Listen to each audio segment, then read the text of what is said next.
네, 반갑습니다. 반갑습니다. 네, 오늘 이제 질문 한번 읽어보겠습니다. 나이가 50이 넘은 불자입니다. 아이는 한 명이 있고 남편과는 사별을 하였습니다. 출가를 하고 싶은데 시댁에서 반대합니다. 또한 저에게는 빚도 조금 있는데요. 예전에 종단에 문의했을 때는 빚이 있는 자는 출가할 수 없다는 답변도 들었습니다. 심출가가 아닌 출가가 정말 하고 싶습니다. 어떤 방법이 있을까요? 하고 물으셨어요. 이런 출가 관련된 것은 이제 조계종의 출가라는 사이트가 있어요. 홈페이지 사이트가 있어서 거기 가면 출가를 어떻게 하는지, 젊은 나이에 할 수 있는 출가 종류, 연세가 드신 분들은 어떻게 해야 되는지 이런 거 쭉 나오더라고요. 그걸 참고하시면 될 것 같고, 보니까 일반 출가는 이제 나이 제한이 만 50세로 딱 정해져 있어서 이분이 50이 넘으셔서 될지 모르겠어요. 그래서 일반 출가는 50세 이하까지를 조계종에서는 봐주는 것 같고, 이제 은퇴 출가라 돼가지고 사회 각 분야에서 한 15년 활동했던 활동 경력 증명서 같은 거를 내면 51세에서 65세 이하여도 은퇴 출가를 받아주는 그런 조건이 있답니다. 그걸 한번 보셔야 될 것 같고, 이제 출가 조건에 보면 신용불량이 있거나 대출이 있어도 안 되고요, 몸에 문신이 있어도 안 되고요, 또 미성년 자녀가 있으면 이제 친권 양육권을 포기를 해야 되고, 정신질환 같은 것도 있어도 안 되고, 이렇게 이것저것 보는 게 많아요. 그래서 그런 걸 보시면 될 것 같고, 그러나 이제 이렇게 써 있더라고요. 출가 특전 이래서 주거 해결됩니다. 이 세상에 주거 해결되는 데 잘 없죠. 주거가 해결되고요.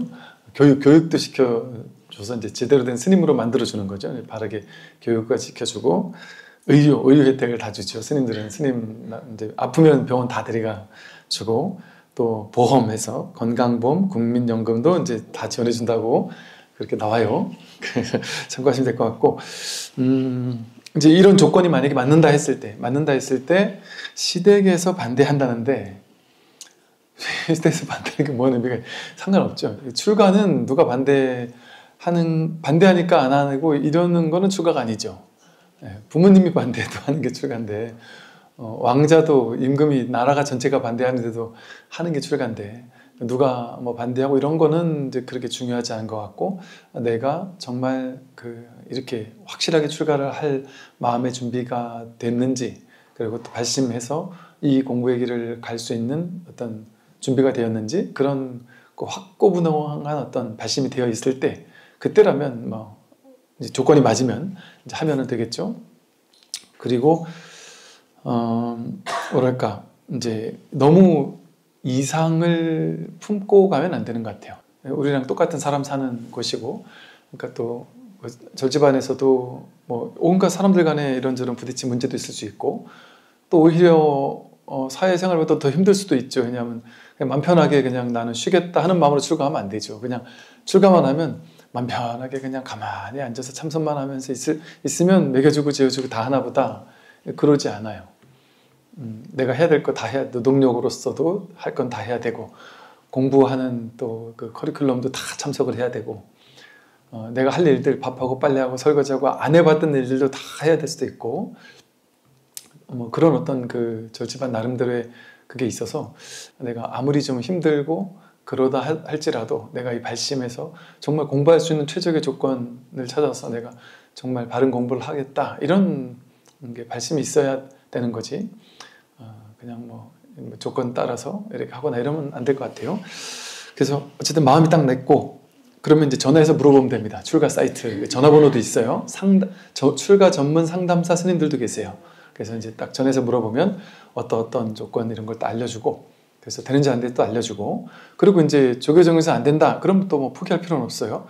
다른 종단에 또 조건이 다 다르니까, 종단마다.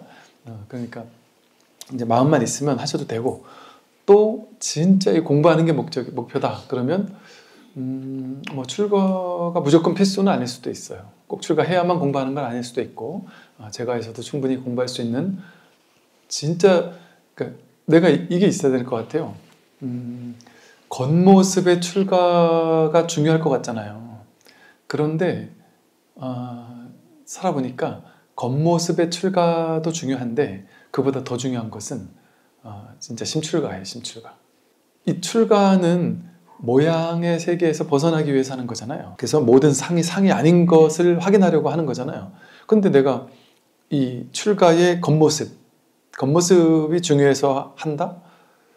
그것은 이 불교 본질과도 맞지 않을 수도 있죠. 그런 어떤 다른 마음을 가지면 좋겠다는 생각이 들어요. 지난 시간에 이제 165쪽이었는데요. 그래서 오늘 부분이 이겁니다. 선지식들이요. 지혜할 때 지자, 지는 해와 낮에 떠 있는 해와 같고 해는 달과 같아서 지혜는 항상 밝지만 낮이든 밤이든 항상 밝게 떠 있단 말이에요. 지혜는 항상 밝지만 우리의 근원적인 지혜는 어두워지지 않아요. 항상 밝지만 바깥으로 경계에 집착하기 때문에 허망한 생각의 뜬구름에 뒤덮여 자성이 밝고 환하지 못하게 된 것입니다. 우리의 분별망상이라는 생각의 뜬구름, 분별망상이 맑은 하늘을 가리는 구름이란 말이죠. 구름. 그래서 구름이 확 뒤덮이면 우리는 모양만 보는 우리들이 보기에는 구름 너머의 밝은 자성을 보지 못하고 밝은 빛을 보지 못하니까 구름이 싹 가리면 뭐 하늘도 우중중한 것 같고 그렇게 느끼잖아요. 그것이 바로 우리 중생들의 분별망상 때문이라는 거죠.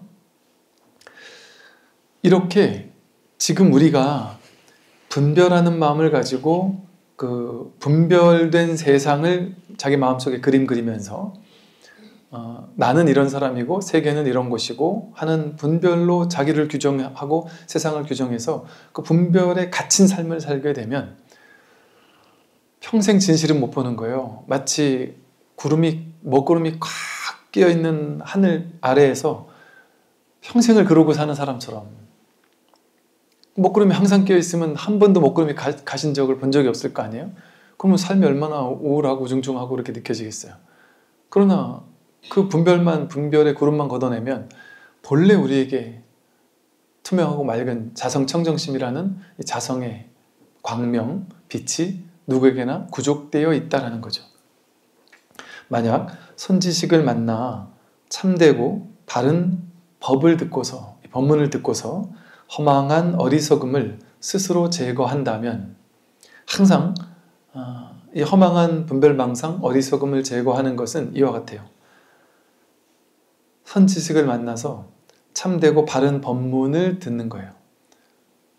참되고 바른 법문을 해줄 수 있는 선지식을 만난다면 그 법문을 듣고 저절로 허망한 어리석음이 제거되는 거예요.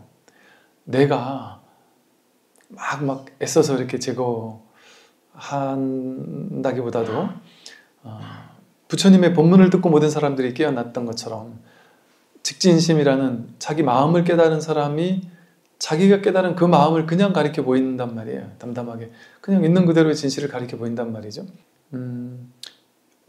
그냥 이 자성이 드러나게 되면 이 자성자리에서 무슨 이야기든 다 할 수 있단 말이죠. 84,000가지의 법문 내용만 나오는 게 아니겠죠. 어떤 내용도 다 나올 수 있죠. 그러니까 즉 자기가 생생하게 보고 얘기를 할 때와 안 보고 배운 걸 얘기할 때는 그 생동감, 생생함이 다를 거 아니에요. 그러면 그걸 듣는 사람 입장에서 어떤 사람이 뭘 설명해 주는데 지금 보면서 설명해 주는 것과 그럼 어디서 들은 얘기 그냥 이렇게 해주는 것을 들었을 때 그 상대방이 깨어나는 게 다르단 말이에요. 깨어나는 게. 똑같이 직진심일 수 있지만 그 얘기를 듣고 듣는 사람들이 깨어나는 게 전혀 다를 수밖에 없겠죠. 그래서 이런 말을 하는 거예요. 이렇게 바른 선지식을 만나서 참되고 바른 법문을 듣는다면 허망한 어리석음을 저절로 스스로 제거하게 된단 말이죠. 그래서 안팎이 밝게 통하게 된다. 아까 그 거쳤던 구름이 확 걷어지면 구름 위와 구름 아래가 구름이 있을 땐 구름 아래는 우중중한 세계였다가 구름 위로 올라가면 밝은 세계잖아요. 둘이 딱 나뉘잖아요. 안팎이 둘이잖아요. 근데 이 구름이 싹 거쳐버리면 거기는 안팎이 따로 없단 말이에요. 그러니까 번뇌망상에 구름이 싹 거쳐버리면 거기는 안팎이 따로 없어서 확 통한단 말이죠. 안팎이 통하여 자성 가운데에 만법이 모두 나타납니다. 이 만법이 자성 가운데에서 나타나 있단 말이에요. 모든 것이.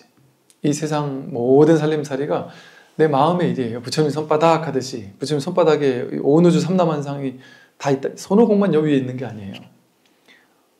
안드로메다 별도 여기 있어요. 온 우주 전체가 여기 있단 말이죠. 이 손바닥이 자성을 깨닫게 되면 이 온 우주 전체가, 삼라만상 전체가 여기 일이란 말이에요. 저쪽 바깥의 일이 아니에요. 지금 전쟁 일어나는 지구 반대편의 일이 아니고 어디 딴 지역의 일이 아니란 말이죠. 다 자기 마음의 일이야. 아주 친밀한 가까운 여기 일이에요. 여기 일. 자기 마음의 일이지 내 바깥의 일은 하나도 없어요. 이 세상에. 전부 다 내 마음에서 일어난 만법은 전부 다 일체유심조 하듯이 마음에서 드러난단 말이에요. 그러니까 온 우주가 그냥 마음 하나로 탁 돌아와요. 그러니까 이 일 있고 저 일 있고 이 사람 있고 저 사람 있고 세상 온갖 문제 일들이 있고 그런 게 없단 말이에요. 그냥 이 자성 청정법신, 여기서 지금 오늘 하는 중이 있는 것이 청정법신, 무엇을 일러 청정법신이라고 할까요? 하는 내용을 이렇게 설명하고 있는 중이었거든요. 이 청정법신 하나를 확인하면 온 우주법계 전체가 다 여기서 드러난 거라 이 청정법신에서의 일이에요.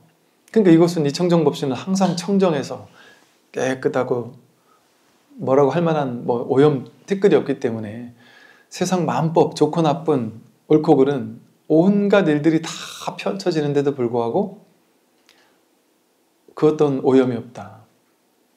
그 어떤 흔적이나 티끌도 없다. 이렇게 말할 수가 있어요.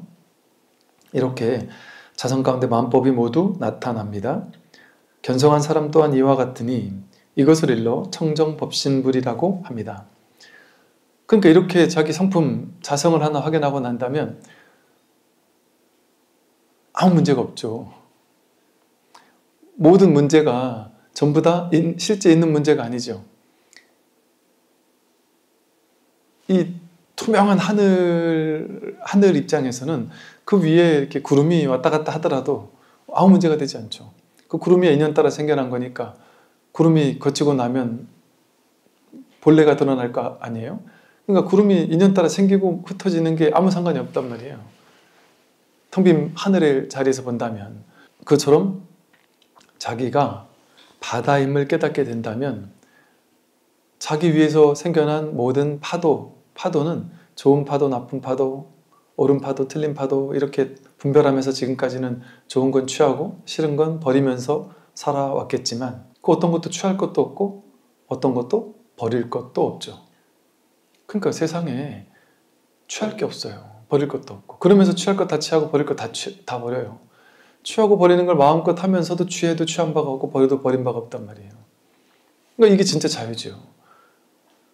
그러니까 더 이상 모양에서 따라버리니까 모양을 따라가지 않죠. 모양 이면의 근본에 있는 이 바탕, 텅 빈 자성 청정심을 보니까 모양의 세계는 이렇게 해도 저렇게 돼도 상관이 없어요. 이 근본에선 상관이 없어요. 그러니까 모양을 바꾸고 싶으면 다 바꾸는 노력은 할 수 있겠지만 바뀌어도 괜찮고 바뀌지 않아도 괜찮아요.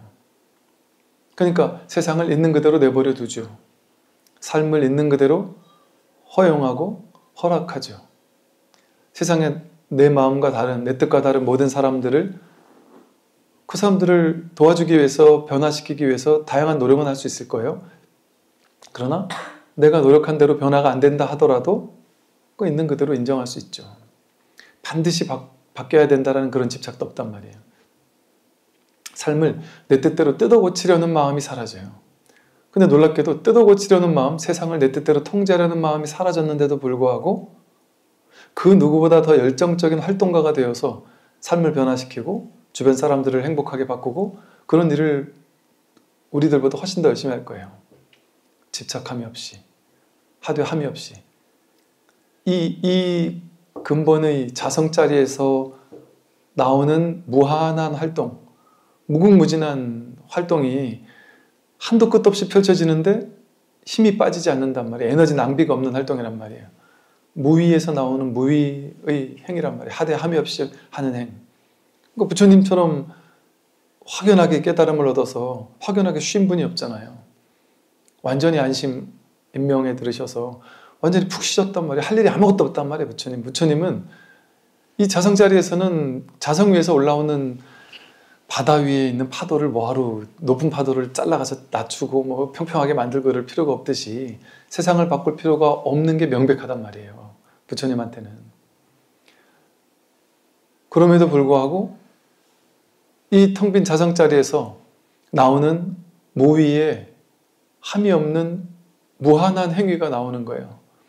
그건 부처님같이 이런 열정적인 활동가가 없죠. 사람들을 괴로움에서 노연하게 해주기 위해서 이렇게까지 온갖 활동을 하는, 끊임없이 맨발로 전국 전을 누리면서 사람들을 만나 법을 설하고 이런 열정적인 활동가가 없죠. 그러니까 이렇게 푹 쉰 자리에서 무한한 활동이 나온단 말이죠. 그게 바로 이 자성청정, 본연청정, 청정법신의 이것이 우리의 본질이기 때문에 그래요. 그러니까 이 자기 본질을 깨닫는다면 무슨 일을 하더라도 뭐 힘빠지는 일이 없죠. 선지식들이요, 자기의 마음이 자기의 본성에 귀의하는 것이 진짜 부처님께 귀의하는 것입니다.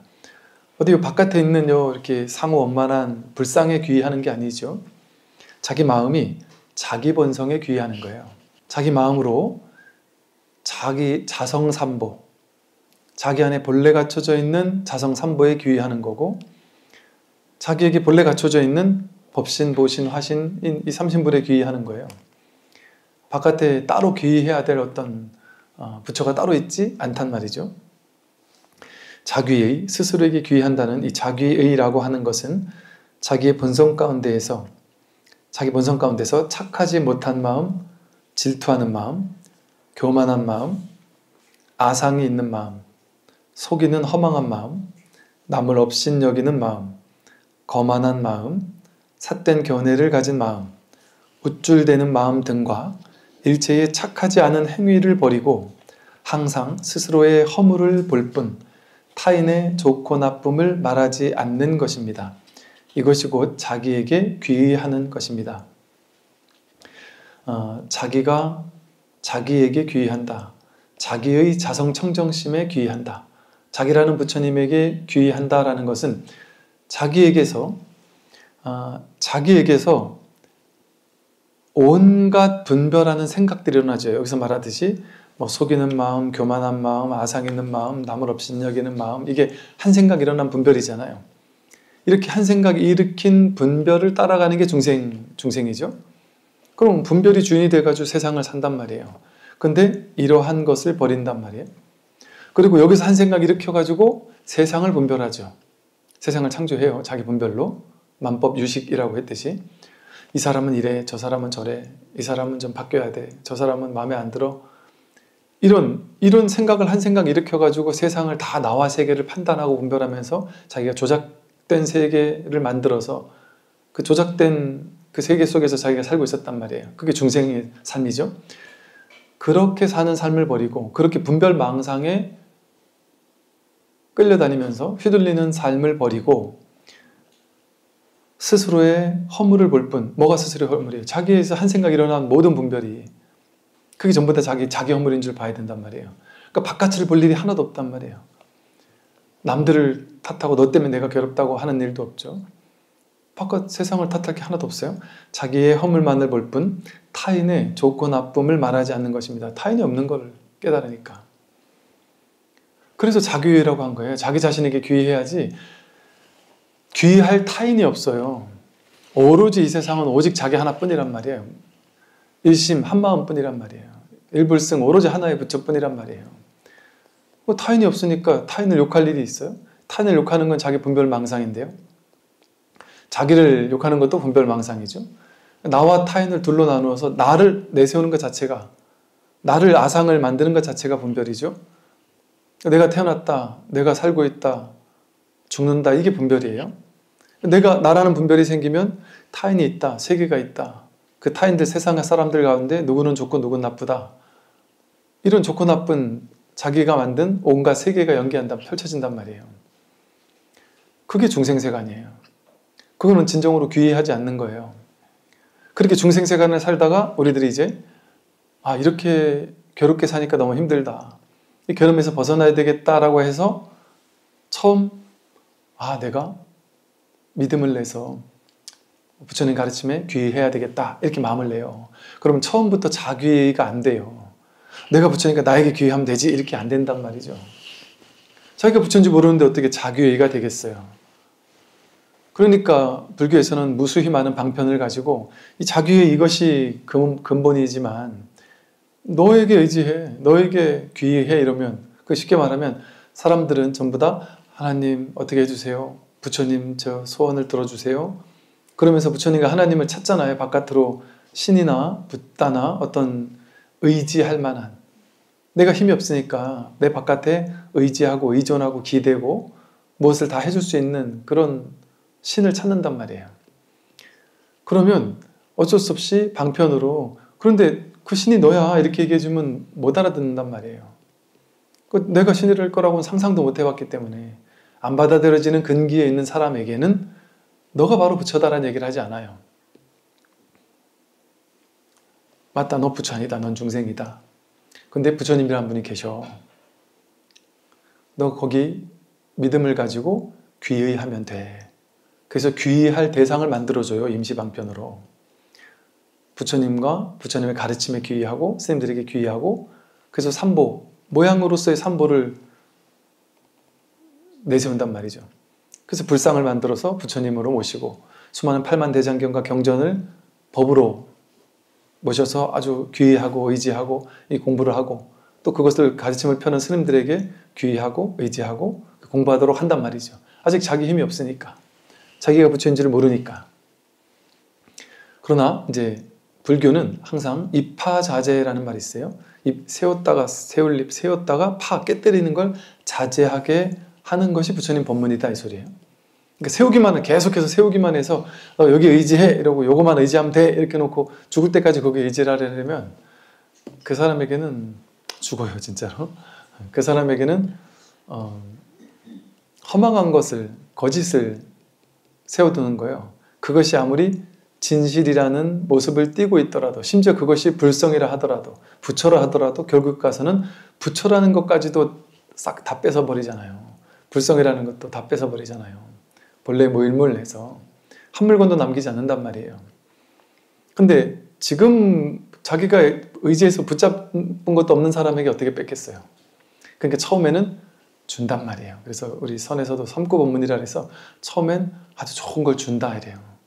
불교 교리를 주고 가르침을 주고 기댈 때 주고 의지할 때를 주고 수많은 불교 부처님 가르침을 준단 말이에요. 이건 일구밖에 안 되는 거예요. 주기만 하는 법문은. 딱 일구에서 준 다음에 이구에서 뺏어버려야 된단 말이에요. 내가 준 것을 다 걷어들여야 돼요. 다 뺏어야 돼요. 근기가 어느 정도 올라온 다음에는 이 사람에게 이제는 진실을 얘기해도 되겠구나 할 때는 그것을 다 빼앗아 줘야 된단 말이에요. 그래야 진짜 삼구가 드러난단 말이죠. 진짜 어디에도 머물지 않는 법이 드러난다는 것이죠. 그래서 이렇게 온갖 중생들의 수많은 망상심, 자기 아상에서 생겨나는 수없이 많은 이런 분별망상들이에요. 그런 것들을 자기 스스로 그 허물을 보아서 그 허물을 내려놓는 거예요.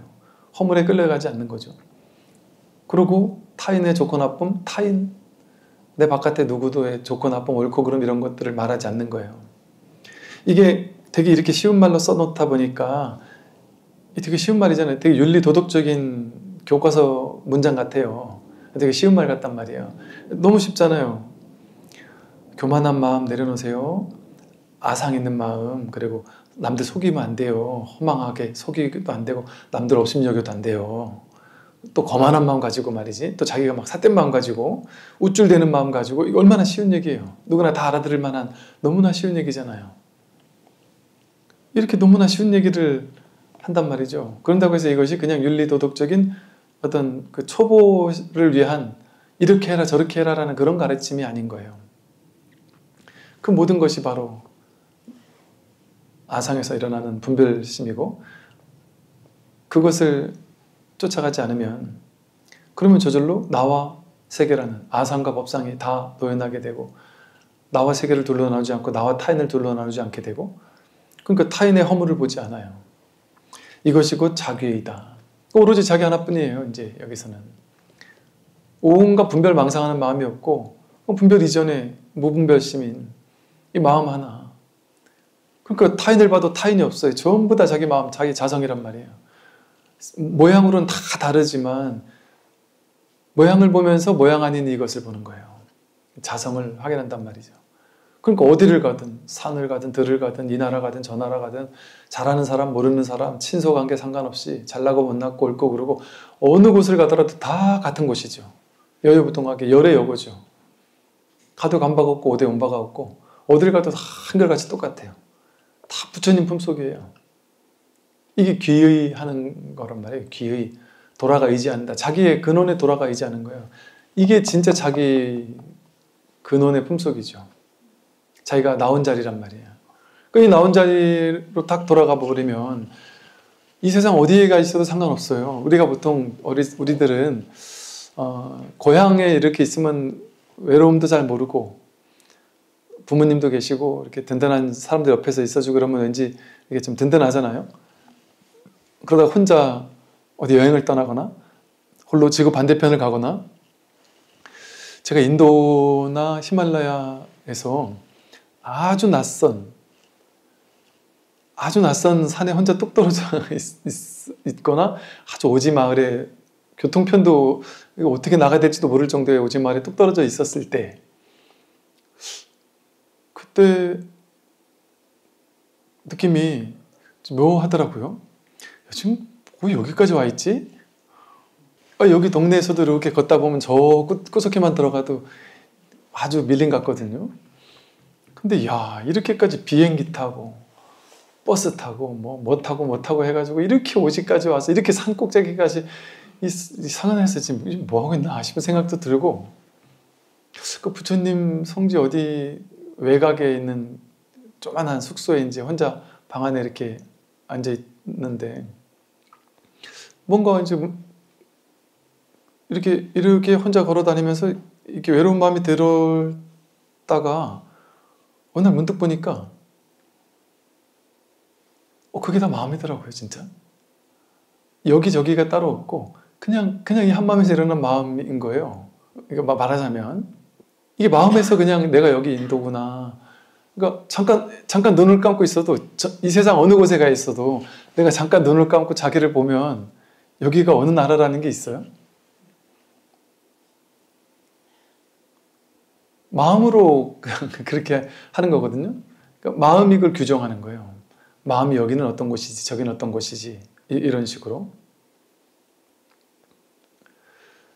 그러니까 사실은 이게 마음의 세계지 이 물질 세계가 아니에요. 늘 모름지기 하심하면서 널리 공경하면 곧 견성하고 통달하여 다시는 막히거나 걸림이 없게 되니 이것이 곧 자귀의입니다. 그랬어요. 늘 모름지기 하심을 한다. 하심, 마음을 낮춘다 이거잖아요. 우리는 하심을 못하는 이유가 내가 있어서 그래. 나란 아상이 있어서.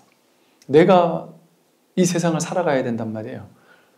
그러니까 내가 있고 세상이 있고 내가 있고 타인이 있으면 내가 이 세상 속에, 이 거친 세상 속에 이 수많은 경쟁자 타인들을 물리쳐서 타인들보다 괜찮은 사람이 돼야 되거든요. 살아남아야 되거든요.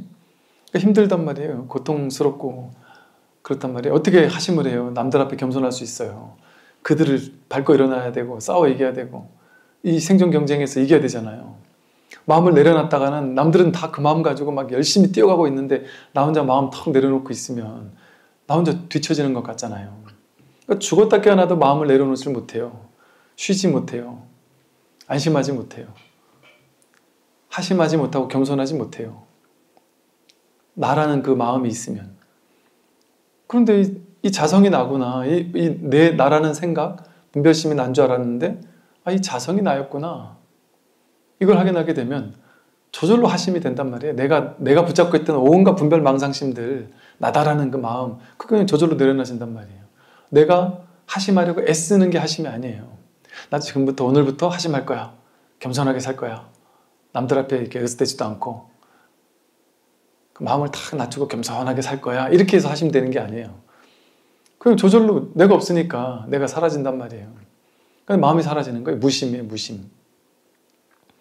그것이 저절로 드러나는 거죠. 저절로. 자기 성품이 드러나니까 저절로 하심이 되는 거예요. 그러니까 모름지기 언제나 늘 하심하면서 널리 공경해요. 이 온 우주 삼라만상 전체가 나란 말이에요. 근데 사실 여기서는 공경한다고 했지만 공경한다는 말도 하나의 방편이에요. 온 우주 법계 전체가 전부 다 부처님 아닌 게 없으니까, 진정한 자기 아닌 게 없으니까 자기가 자기를 공경하는 게 있으면 그건 진짜 공경이 아니죠. 내가 저 사람을 공경한다? 나와 너가 둘로 나뉘어 있어야 공경이 이루어질 수 있잖아요. 그러니까 진짜 공경엔 공경이 없어요. 그러니까 공경하되 공경하는 법 없이 공경한다, 이런 식의 표현을 할 수 있는 거죠. 그래서 우리가 이해되는 의미로 해설을 하면 그런 거예요. 하심하면서 널리 일체 중생을 공경하는 거예요. 내 몸처럼 아끼고 사랑하고 자비로 바라보고 부처님으로 알고 공경하는 거죠.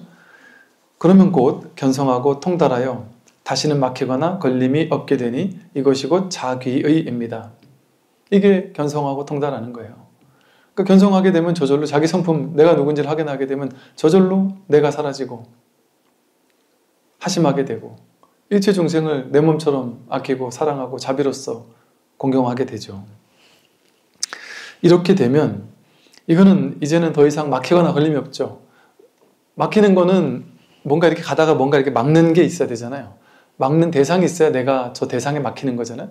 근데 주객이 그냥 확 튀어가지고 걸림이 없어지는데 막을 게 어디 있어요? 막을 게 하나도 없죠, 이 세상에. 어디 가도 안 막히죠. 걸림없이 통한단 말이에요. 몸은 막혀요. 이게 걸림없이 통한다고 하니까 그러면 벽을 뚫고 나가보세요. 그래야 되는 줄 안단 말이에요. 뭐하러 벽을 뚫고 나가요? 힘들게 이걸 문 열고 나가면 되지. 뭐하러 하늘을 힘들게 막 그냥 막 날개짓을 해서 하늘을 날라래요. 비행기표 하나 그냥 사면 되지.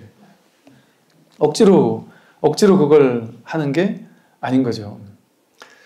그래서 몸은 막히고 걸려요. 이 사람 만난 걸리고 저 사람 만난 걸리잖아요. 왜? 그 사람이 있어서 걸리는 거잖아요. 그 사람이 나에게 욕을 했어요. 그 말에 걸리잖아요. 그 사람이 있고 그 사람이 나한테 관계 있고 그러니까 걸리죠. 있으니까. 있어서 걸리는 거예요. 이 공한 바탕에는 걸릴 게 없어요. 뭐 있는 게 없으니까. 있어도 있는 바가 없기 때문에. 그렇다고 해서 누가 나한테 욕하는데 아무것도 없으니까 욕하고 나를 때리는데도 나는 맞은 바가 없어 하면서 웃고 이러진 않아요. 할 거 다 한단 말이에요. 똑부러지게. 하지 말라고 하고. 그게 하는 거예요, 하는 거. 그런데 함이 없이 한단 말이죠. 그러니까 한 끝이 다른 거예요. 남들도 똑같이 화낼 때는 화내고 부처도 똑같이 화낼 때 화낸단 말이에요. 근데 우리는 그냥 화내는 거고 부처님은 화내는데 화내는 바가 없이 화를 내는 거란 말이죠. 다음에 무엇을 천백억 화신이라고 할까요? 만약 만법을 생각하지 않으면 본성은 본래 허공과 같습니다. 이 만법을 내가 한 생각 일으켜서 내가 여기서 마음 분별의식으로 조작해서 만들어 놓지만 않으면 본성은 본래 허공과 같아요. 허공과 같아서 잡을 수가 없어요. 만질 수도 없고 알 수도 없고 냄새 맡을 수도 없고. 그런데 한 생각이라도 사량 분별하면 그것을 일러 변화라고 합니다. 한 생각 일으키지 않으니까 지금 아무것도 없어요. 근데 갑자기 한 생각 일으켜서 10년 전에 나를 괴롭힌 그놈을 떠올리는 한 생각을 일으켰다. 내 돈을 슬쩍 해간 빌리고 갚지도 않은 그 사람을 떠올렸다. 그럼 갑자기 여기서 분노가 일어나겠죠? 그래서 갑자기 한 생각 일으켜가지고 그놈 어딨지? 내 찾아가지고 돈 받아야 된다는 생각이 일어나고 그러면서 막 뭐 검색을 해서 찾을 수도 있고 그 사람을 찾아갈 수도 있고 찾아가서 돈을 달라 그럴 수도 있고 대판 싸움이 일어날 수도 있고 온갖 이야기가 펼쳐지죠. 그러니까 없던 여기 아무것도 없었는데 갑자기 한 생각 일어나면서 그 세계가 펼쳐졌죠. 그 원수 지금까지는 가만히 있다가 갑자기 한 생각에 꽂히고 나니까 쫓아가가지고 이걸 받아야 되겠고 온갖 생각이 일어난단 말이에요. 그러면서 변화된 아무것도 없는 가운데 뭐가 생겨난 거예요. 존재가 생겨난 거예요. 그런 식으로. 그런 방식으로 이 세상이 아무도 없는 바탕에서 변화해서 이 세상이 창조해요. 그러니까 이 세상 자체가 창조된 게 아니라 내가 한 생각 일으켜서 세상을 변화시켜서 만들어낸 거예요. 이 세상이, 내가 살고 있는 세상, 내가 만들어낸 이 세상이 본래 이렇게 있는 세상이 아니에요. 내 의식에서만 이렇게 있어요. 내가 미워하는 그 사람은 내 의식 속에서만 미운 사람이에요. 이 부분부터 다음 시간에 하겠습니다. 말해주십시오.